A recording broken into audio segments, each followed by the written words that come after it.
करेंगे और सीआरपीसी का वो पोर्शन सिर्फ डिस्कस करेंगे जो लॉ गैप के अंदर सिलेबस है। और उसके अंदर जो हमारे चैप्टर हैं, आपको सिलेबस पहले दे दिया गया था, उसके अंदर जो है 11 चैप्टर जो है वो सीआरपीसी के हैं। हम सिर्फ इनको टच करेंगे, बाकी जो इसके जो चैप्टर्स हैं उनको हम डिस्कस नहीं करेंगे।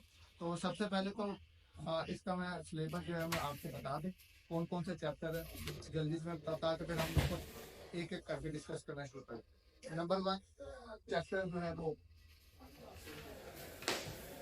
चैप्टर जो है 1 है, फिर चैप्टर 5 है अरेस्ट एंड एस्केप, फिर चैप्टर 7 है, फिर उसके बाद चैप्टर 8 है security for keep the peace and good behaviour, chapter 10 public nuisance, chapter 11 temporary order in urgent cases of nuisance and apprehend danger, chapter 14 information to the police and their forward to investigation FIR, फिर chapter 16 है complaint to magistrate, जिसको हम private complaint कहते हैं, उर्दू में इस्तगासा कहते हैं।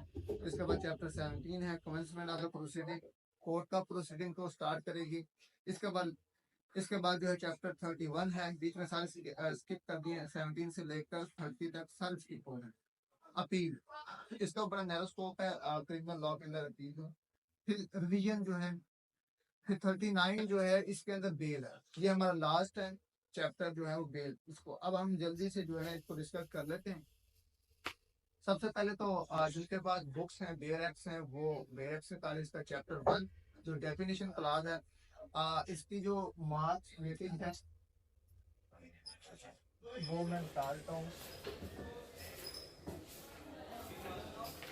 10 marks इसमें से आएंगे।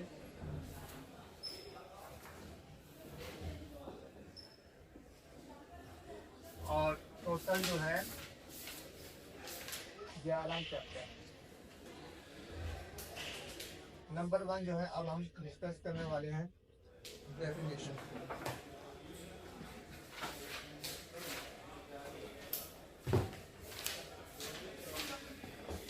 जी, सबसे पहले जो कोई भी लॉ होता है उस पर वो जो शॉर्ट टाइटल और उसकी एक्सटेंड और कमेंसमेंट जो है वो लिखी होती है।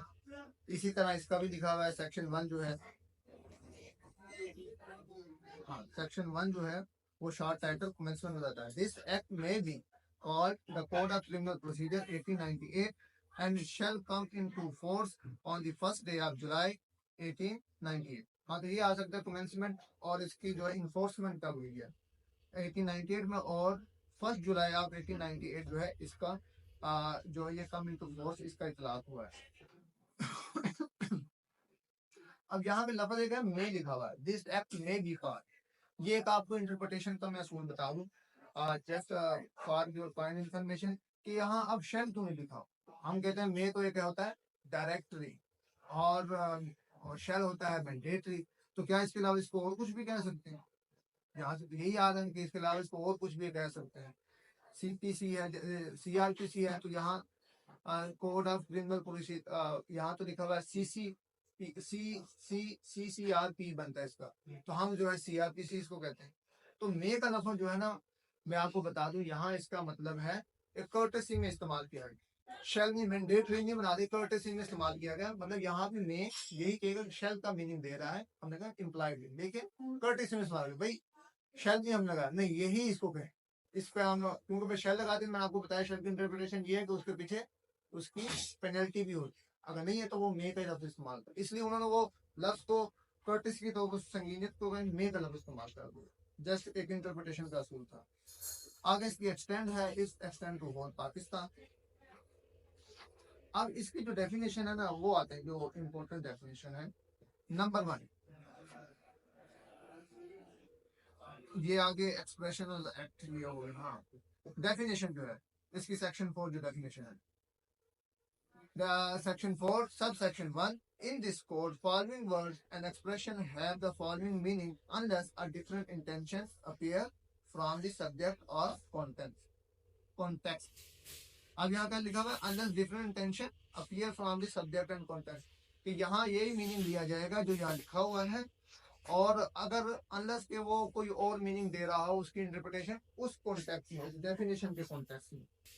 मिसाल जो है मैं वैसे बताता हूँ कि अगर कोई भी सेक्शन है उसकी एम्बिग्यूटी पैदा हो रही है तो हम देखेंगे फिर इसका प्रीएम्बल क्या कहते हैं, उसका कॉन्टेक्स्ट क्या प्रीएम्बल में जैसे लिखा हुआ है कानून शहादत का, कि लॉ कानून कुरान एंड सुन्ना के इंजंक्शन के एन मुताबिक इसको जो है ना वो हमने इसकी कंफर्मेशन करनी है। अगर कोई उसका आर्टिकल उसके कंट्राडिक्ट कर रहा है तो फिर हम प्रियम्बल में आएंगे, फिर प्रियम्बल से कंट्राडिक्ट कर रहा है फिर प्रियम्बल को और जो है ना वो प्रीवेल करेगा, क्योंकि भाई इसका तो मकसद ही यही था। अब इसमें देखिए एडवोकेट जनरल, एडवोकेट जनरल कौन होता है? इसमें से एक आना ही आना है, एक या दो आना ही आना है। इसमें अगर आप ये हम डिस्कस कर रहे हैं आपके 2 मार्क्स पक्के हो जाएंगे। एडवोकेट जनरल इंक्लूड्स, लफ्ज इंक्लूड आया है, आल्सो अ गवर्नमेंट एडवोकेट, एक गवर्नमेंट एडवोकेट है, और where there is no advocate general or government advocate, such officer as the provincial government may for time appoint on this behalf। जैसे advocate general हर जगह तो नहीं, उसके ADDP additional prosecutor, public prosecutor जो पेश हो रहे होते हैं वो किसके बिहाफ पे पेश हो रहे होते हैं? एडवोकेट जनरल के बिहाफ पे पेश हो रहे होते हैं। अब यहाँ लिख दिया है कि गवर्नमेंट एडवोकेट और where there is the no advocate general. Government advocate भी कहते हैं, एडवोकेट जनरल को गवर्नमेंट एडवोकेट भी कहते हैं। वो ये इस तरह कह सकता है, गवर्नमेंट एडवोकेट मीन या इंक्लूड एडवोकेट जनरल। आगे है क्लास बी, बेलेबल ऑफेंस और नॉन बेलेबल ऑफेंस। तो ये हमें कहाँ से पता लगता है? जो सीआरपीसी का शेड्यूल 2 है वहां से हमें पता लगता है इधर दिस ऑफेंस इज बेलेबल और नॉन बेलेबल। हाँ, तो बेलेबल ऑफेंस क्या है? बेलेबल ऑफेंस मींस का मतलब एग्जॉस्टिव डेफिनेशन बता रहा है ये। और an offence shown as bailable in a second schedule or which is made bailable by any other law for a time being in force, and non bailable offence means any other offences. इसके अलावा जो भी offences होंगे वो non bailable होंगे। अब schedule 2 में लिख दिया है। अब वो ये कह सकता है कि बेलेबल ऑफेंस हमें कहाँ से पता लगता है? Schedule 2, schedule 3, schedule 4। अब इसके शेड्यूल कितने? 5 शेड्यूल है इसके सीआरपीसी के। तो ये एमसी कुछ बना सकता है। कौन से शेड्यूल में पता लगता है कि कौन सा ऑफेंस बेलेबल है, कौन सा ऑफेंस कॉग्निजेबल है, फर्स्ट इंस्टेंस में वारंट निकलेगा या समन निकलेगा, कौन सी कोर्ट इसको ट्राई करेगी, उसकी सजा क्या है, ये सारा शेड्यूल 2 में लिखा हुआ है। तो यहाँ से सवाल आ सकता है कि कौन से शेड्यूल में जो है वो बेलेबल का बताया हुआ है। और for timing and other law, मिसाल के तौर पर एंटी टेररिज्म के जो लॉज हैं, नारकोटिक्स के लॉज हैं, अब उसमें यहाँ तो शेड्यूल 2 में तो नहीं लिखा वो कौन से बेलेबल है, तो उसका हम वहाँ उसके कानून में लिखा होगा कि इधर इज द बेलेबल और नॉट। अगर ये खामोश है, ये भी हमें बताऊंगा, इसके अंदर एक क्लॉज है कि इसमें अगर कहीं खामोश है, मिसाल के तौर पर बड़े स्पेशल लॉ है वहाँ उसके बारे में नहीं लिखा हुआ बेल है, तो यहाँ इसमें लिख दिया गया अगर जितने भी स्पेशल लॉ के अंदर जिनकी वो जो जुर्म है उनकी सजा अगर 3 साल है तो ये समझा जाएगा इस प्रोज्यूम टू बी बेलेबल हो। अगर वहां नहीं लिखा हुआ तो इसके मुताबिक वो बेलेबल है। आगे जी क्लास सी है चार्ज। चार्ज क्या है? Charge include any head of the charge when the charge contain more head than one. Charge को डिफाइन नहीं किया, बस ये कह दिया कि जब 2 या 2 से ज्यादा चार्ज होते हैं तो उनमें से एक वही चार्ज ही कहलाएगा। जब ऑफेंस एक से ज्यादा हो तो उनके चार्ज जो है ना वो अलग अलग डिफरेंस करके जो है लगे। मिसाल के तौर पर एक बंदे ने 302 को वहाँ 379 भी लगी हुई है, फिर उसके बाद 379 भी लगी हुई है वहाँ, फिर उसके बाद उसने उसको जख्म भी हर्ट भी किया हुआ 337 एफ की कोई और क्लास लगी हुई है। तो हर एक का उसको बताया कि तुमने फलां वक्त पे इस आले से इस वक्त इस जगह पर तुमने इस तरह उसको मारा था, तो क्या ये तुम पर चार्ज किया जा रहा है, क्या तुम इसको मानते हो, प्ली गिल्टी और नॉट, इस तरह करके। एक्ट जो है ये definition section 4 sub section 1 class S, ये इसका हवाला दो हवाला भी दे सकता है। कॉग्निजेबल ऑफेंस कौन से हैं? Cognizance case, cognizable offences mean an offense for and for cognizable case means a case in which a police officer may, in accordance with the second schedule or under any other law for a time being enforce arrest without warrant। अब यहाँ cognizable offense और cognizable case के बारे में दो देखें, different है technical subject है। Cognizable offence mean offence for and cognizable case, कि वो केस जो है वो कॉग्निजेबल ऑफेंस वो है जो कॉग्निजेबल केस कहलाया जाएगा। कॉग्निजेबल केस कौन से हैं? वो वाले जो काबिल दस्तंदाजी हैं, पुलिस जो है कैन अरेस्ट विदाउट वारंट। तो ये इस तरह बोल सकता है cognizable offence mean an offence for and cognizable case. अच्छा आगे जी इसके बाद कंप्लेन, ये भी इम्पोर्टेंट है, जो हमारा सेक्शन 200 है उससे रिलेट कर रहा है। कंप्लेन मीन्स द एलिगेशन, इल्जामात made orally or in writing. ये एक यहाँ से एमसीक्यू आया था कि क्या कंप्लेन जो है वो ओरली भी जमा कराई जा सकती है या रिटर्न जमा कराई जा सकती है। वो कहेगा orally A, written B, C, orally or B, in written, D none of these। तो आपने उसमें से C लगाना है, orally भी और in writing दोनों में ही कराई जा सकती है। To a magistrate with view to his taking action under this code that some person, whether known and unknown, has committed an offence, but it does not include the report of police officer.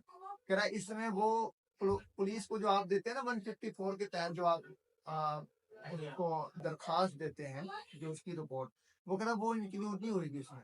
उनका आपको उस पर satisfaction नहीं, इसलिए तो आप आते हैं प्राइवेट कंप्लेंट में। आप वही दे दें तो इसका मतलब वहां जाए ना, आप यहाँ क्यों आए।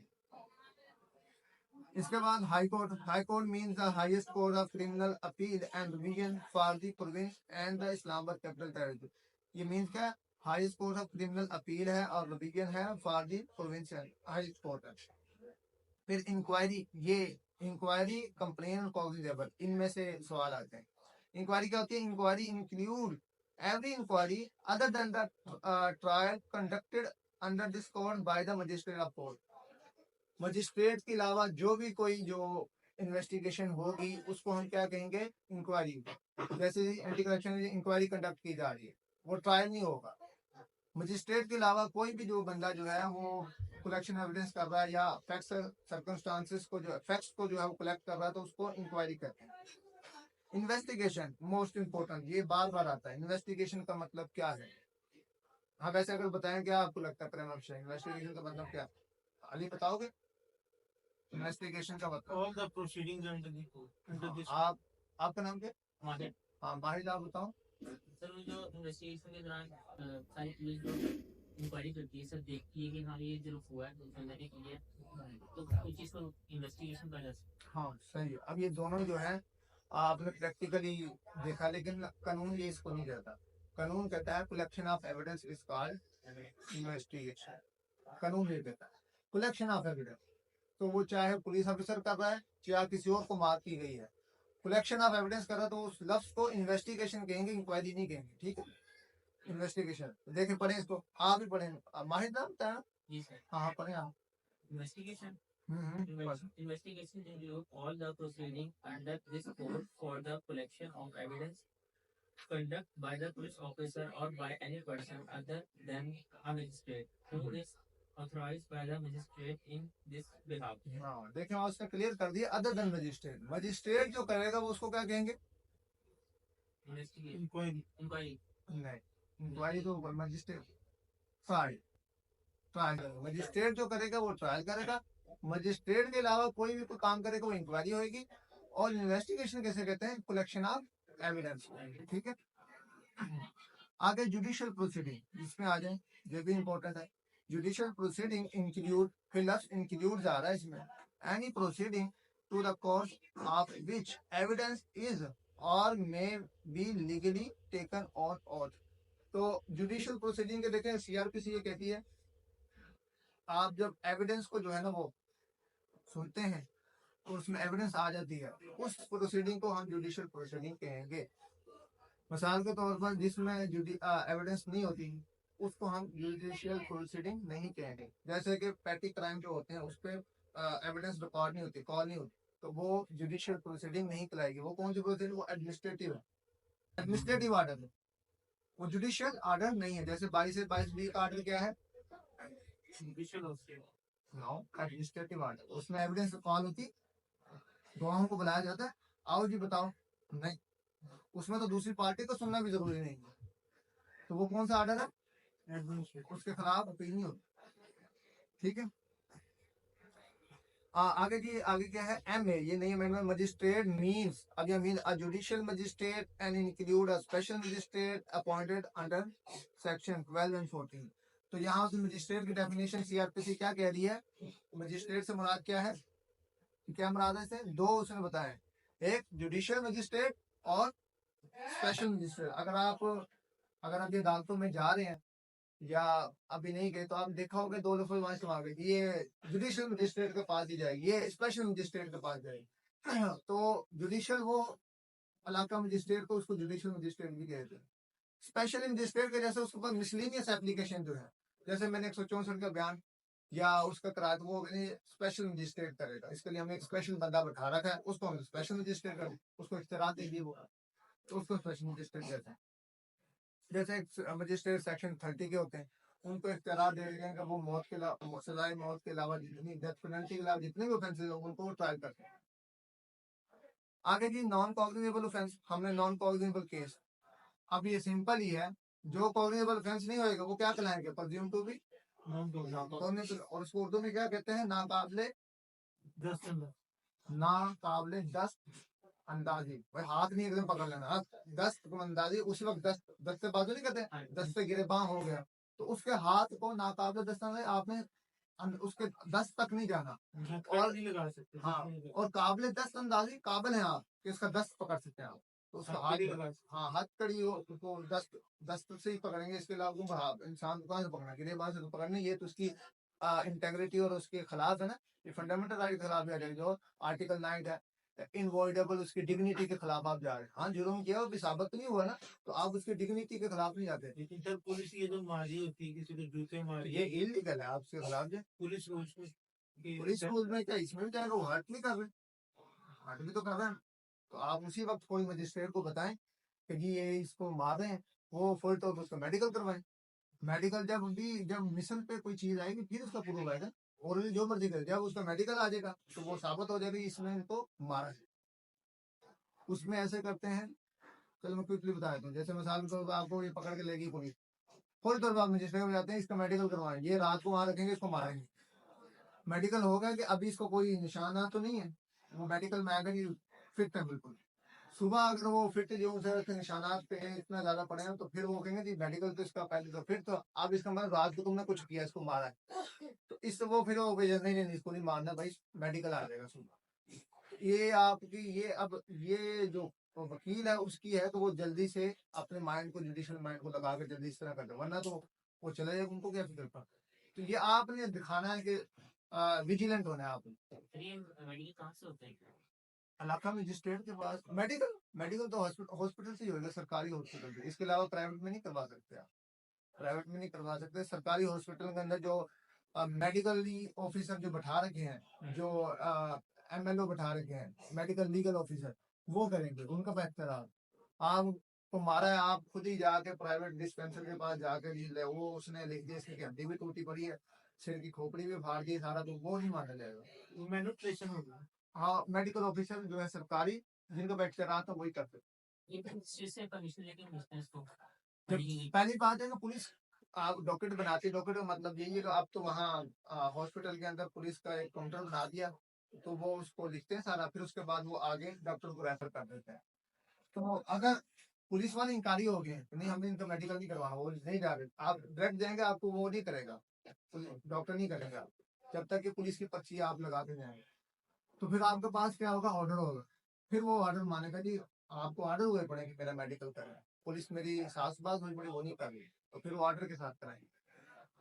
अच्छा जी आगे है ऑफेंस, ऑफेंस की डेफिनेशन क्या है, जो offence mean any act or mission made punishable by law or for a time being in force. कल हमने बात की थी एक्ट और मिशन में क्या फर्क है, बताएगा। हाँ एक्ट वो है जिसको लॉ कहता है कि आपने ये एक्ट करना है, तो वो एक्ट है, वो बाउंड बाय लॉ या प्रोहिबिटेड बाय लॉ। कुछ लॉ ने कहा कि आपने करना ही बाउंड बाउंड कर दिया है, कुछ कह दिया प्रोहिबिटेड, रुक जाओ यहाँ, कुछ करने को कहा हुआ है। अब ये bound by law, prohibited by law, ये तो एक्ट हो गए, अगर आप इनकी वायलेशन करेंगे। ओमिशन ये है कि आपको कोई काम करने को कहा है और आप वो कर नहीं रहे, भूल चूक, मतलब अपनी कुताही कर रहे हैं अपने अपने काम में, अपनी ड्यूटी में, तो उसको कहते हैं ओमिशन। मिसाल के तौर पर पुलिस वाले सामने कॉग्निजेबल ऑफेंस हो रहा है, पुलिस वाले का काम है उसको रोके वो पकड़े, वो नहीं पकड़, तो वो क्या कर रहा है, एक्ट कर रहा है या ओमिशन कर रहा है, ओमिशन कर रहा है, वो अपनी ड्यूटी को परफॉर्म नहीं कर रहा, तो उसको ओमिशन के अंदर फिर मिसकंडक्ट के अंदर डालकर उसको करें, तो मतलब टेक्निकल इसका एक्ट और ओमिशन ये फर्क होता है। अच्छा इसके बाद हम पढ़ते हैं आगे ऑफिस। हाँ, ये एक आया था, ऑफेंस को पढ़ें इसको। Offence mean any act omission punishable by law for time in force. It also include any act in respect of which the complain may be made under section 20 of cattle trespass act 1871। ये आया था, मतलब 1871 section 20 के तहत कोई बंदा कोई काम करता है, वो क्या होगा, ऑफेंस होगा, कंप्लेन होगी, या जो है वो एक्ट होगा, या नन ऑफ दीज।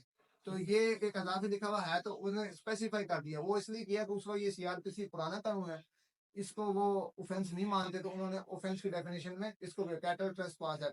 अब ये यहाँ इसका इतलाक कम होता है। अब ये जैसे पहले गदागाड़ी चलती थी, ये नहीं थी ना, ये बसें चिंची मोटरसाइकिल, तो गदागाड़ी चलवाई थी, तो वो ट्रेसपास उसने कैटल ट्रेसपास जहाँ मर्जी घुसा दिए, तो वो एक जुर्म होता था।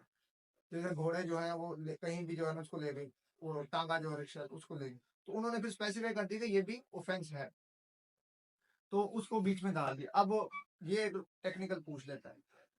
इसके बाद जो है offence in charge of the police station. Officer कौन होगा पुलिस स्टेशन का? एसएचओ।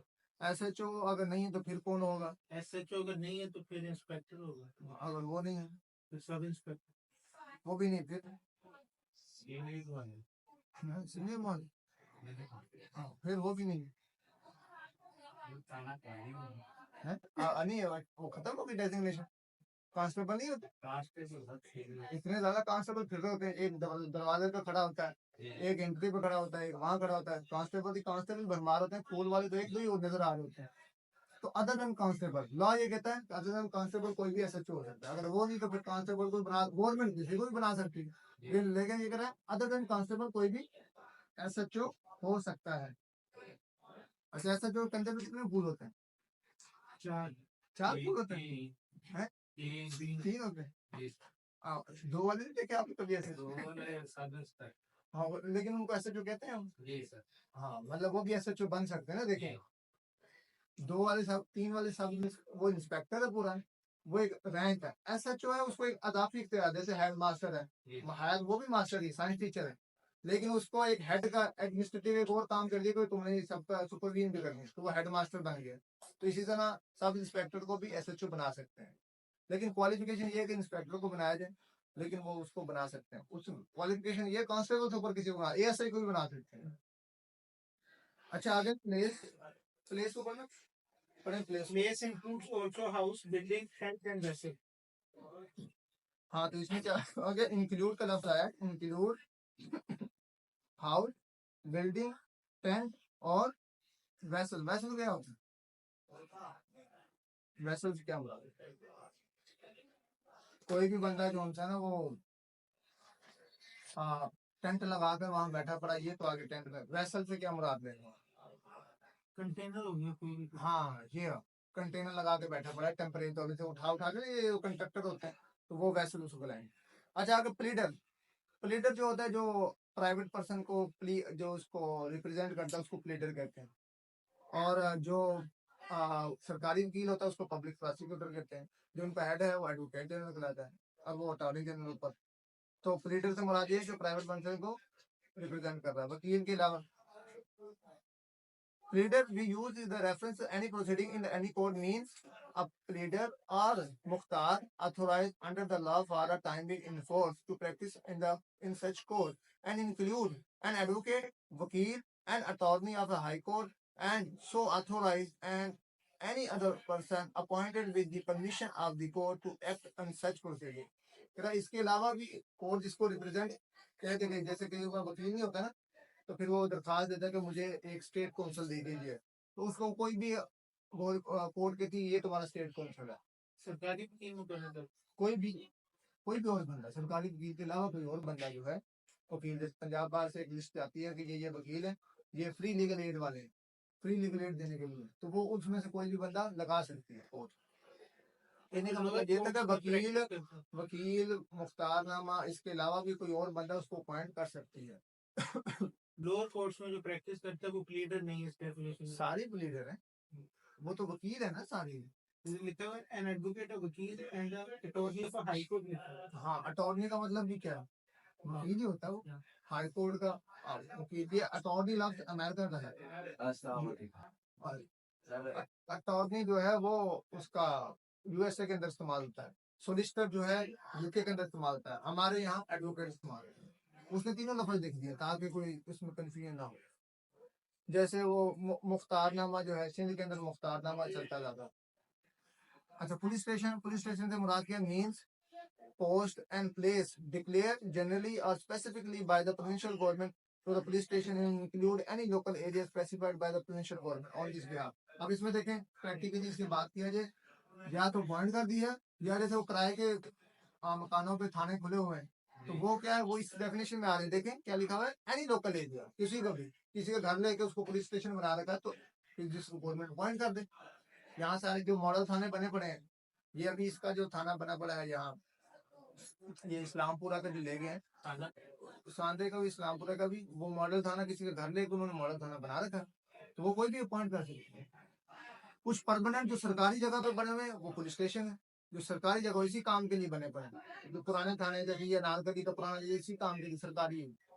आज गए पब्लिक प्रोसिक्यूटर, अब आ गया प्रोसिक्यूशन का लफ्ज कहाँ से निकला है? प्रोसिक्यूशन से मुराद क्या लेते हैं, कहाँ इस्तेमाल होता है? सिविल में होता है या क्रिमिनल में होता है? प्रोसिक्यूशन सर होता है क्रिमिनल। हाँ, प्रोसिक्यूशन जी, प्रोसिक्यूशन बताएं क्या कहते हैं? प्रोसिक्यूशन जो प्रोसिक्यूट करती है, वो केस को बनाती है और प्रेजेंट करती है, उसमें बर्डन ऑफ प्रूफ उसको होता है। जो प्रोसिक्यूशन पंजाब बार के सामने देखे ना, प्रोसिक्यूशन जनरल हाउस पूरे पंजाब का है। सिविल के अंदर क्यों? अच्छा, इसमें public prosecution means any person appointed under 492 के तहत जो अपॉइंट होगा उसको हम पब्लिक प्रोसिक्यूशन, ये कह सकते हैं कि कौन से सेक्शन के तहत होगा। Include any person acting under the direction of the public prosecutor and any person conducting the prosecution on the behalf of the state in any high court in the exercise of its original criminal jurisdiction। Original criminal जुडिक्शन, original लिखा हुआ है इसमें, तो originally high court का काम क्या है? Original जुडिक्शन में जैसे सुप्रीम कोर्ट में 3 जुडिक्शन है, ओरिजिनल, फिर उसके बाद एपलेट उसकी, फिर उसके बाद जो है रेफरेंस, जो उसको रेफरेंस आते हैं 3। तो उसमें एपलेट में अपीलें सुनती हैं, और रेफरेंस में अंदर रेफरेंस जैसे हाई कोर्ट से आ गया या सदर ने भेज दिया रेफरेंस, उसको उस पर ओपिनियन देती है। जैसे दो पुलिस के दरमियान कंट्राडिक्शन आ जाए तो फिर तीसरा उसका है ये वाला ओरिजिनल में ये है कि वो आर्टिकल 184 सब क्लास 3 के तहत सुनती है ओरिजिनल जुडिक्शन। उसमें जैसे वो सुनती है जो पब्लिक मैटर इंटरेस्ट में होता है ना, वो वाले मैटर सुनना, वो उसकी ओरिजिनल जुडिक्शन है। इस तरह हम अब इसकी भी देखेंगे, जैसे हाईकोर्ट की एपलेट जुडिक्शन अपीलें जैसे सुनती है, रिवीजन जुडिक्शन जिसमें रिवीजन सुनती है, रिव्यू सुनती है। ओरिजिनल में अपील भी कर सकती हो, अपील वो ट्रायल भी, जैसे वो भुट्टो वाला है, ट्रायल भी जो है कर सकती है। ट्रायल कर सकते ओरिजिनल में। ये आगे सेक्शन 6 के अंदर लिखा हुआ है कि क्रिमिनल कोर्ट जो है वो कौन कौन सी है। इसमें लिखा हुआ है court of session and court of magistrate, और सब हाई कोर्ट जो है वो सबसे हाई कोर्ट है, जो है ट्रायल भी कर सकती है। वो एक ही मिसाल मिलती है, वो भुट्टो वाली, इसके अलावा मिलती नहीं है। अच्छा, इसकी पब्लिक प्रोसिक्यूशन की होती है हमारे, इसको वर्ड रेफरिंग टू एक्ट। अब इसके आगे सब क्लास 2 के अंदर जो लिखा हुआ है words which refer to the act done extend also to illegal omission and word to have the same meaning in the Pakistan penal code. उसके अलावा कह रहा है कि अगर कोई लफ्ज है जो इस डेफिनेशन में नहीं एक्सप्लेन किया गया, तो वो किस penal code, Pakistan penal code में जो उसकी मीनिंग होगा प्रज्यूम टू बी, वही उसकी डेफिनेशन है, मीनिंग उसका वही लिया जाएगा। सेक्शन 5 क्या कहती है? सेक्शन 5 कहती है trial of offences under the penal code all the offences. ये इसको इख्तियार दे रही है, सीआरपीसी किस पर एप्लीकेबल है, ये इख्तियार देता है इसको section 5। All the offences under the Pakistan penal code 1860 shall be investigating, inquired into, tried and otherwise dealt with according to the provision herein after contained। अच्छा, इसमें यह 3-4 लफ्ज इस्तेमाल करना। नंबर इन्वेस्टिगेशन, आपको पता है इन्वेस्टिगेशन इसके तहत होती है ना।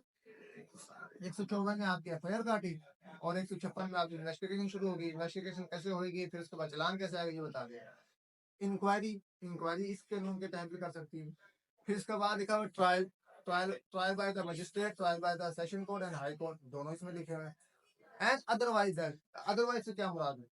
मैं किसी को अदरवाइज से क्या लिया? अदरवाइज से ये जैसे कोई बंदा जिसकी तभी मौत नहीं हुई तो उसमें जो है उसकी वो कब्र कुशाई करके जो है वो करते हैं 176 के तहत, तो उसमें अदरवाइज में फिर इंक्वायरी कंडक्ट की जाती है, वो स्पेशल 176 के तहत जो है वो होती है। तो उसमें अदरवाइज क्या है? उसने कहा अदरवाइज इस कानून में और भी कहीं कोई लिखा हुआ है कोई काम, तो उस अदरवाइज के अंदर ये कर रहा है। उसकी मैंने मिसाल बता दी 176 के अंदर जो कब्र कुशाई करने का मामला होता है, इसमें फिर मजिस्ट्रेट जो है वो दरख्वास्त देता है, फिर उसकी सुपरविजन में वो कब्र कुशाई होती है। इसके अलावा बगैर किसी की उसके मजिस्ट्रेट की इजाज़त के बगैर किसी की कब्र को हम नहीं खोल सकते।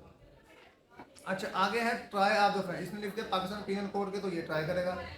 तो दूसरे जो लॉ के जो ऑफेंसेस हैं, जो उसका सब्सटेंटिव लॉ है, उनका प्रोसीजर क्या अप्लाई होगा? वो लिखा हुआ try of the offences against other law.